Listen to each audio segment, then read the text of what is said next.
The next question from the public is from Chris Belgrave, who works in Nottingham. Hi, I'm Chris Belgrave from Long Eaton.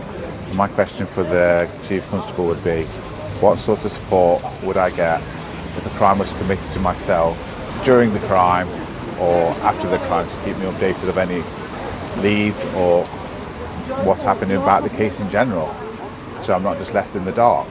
Okay, so if Chris was going to report a crime and he called our control room, the first thing we'd do would make an assessment there and then about the type of crime, the risk and the vulnerability of the victim, and that would determine how we respond and how quickly we respond. So that's the first thing we would do. When that crime is then, when we actually attend and that crime is recorded, we then make another assessment around the victim as to whether they're vulnerable or not as well. But we, to start to understand some of the needs of the victim. We'll also in those discussions discuss with them how often they want to receive updates and how they want to receive updates. We've got lots of different ways now, haven't we, that people, it used to be years ago, we either phoned or wrote a letter, but there's lots of different ways people want updating now. So we'll make sure we understand what that is.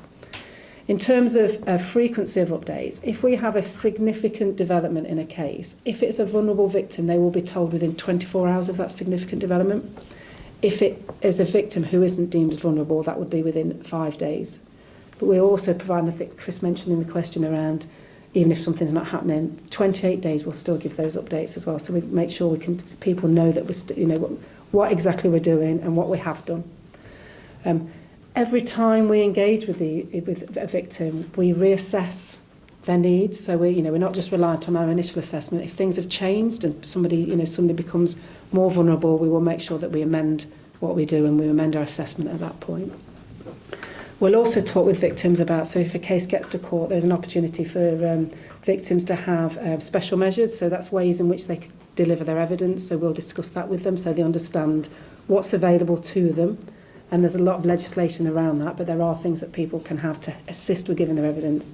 And we'll also discuss with victims their opportunity to give victim personal statements. So that's a statement where they basically talk about what's happened and the impact it's had on them. And from my experience, that's really important for the victim to say that and get that across to court.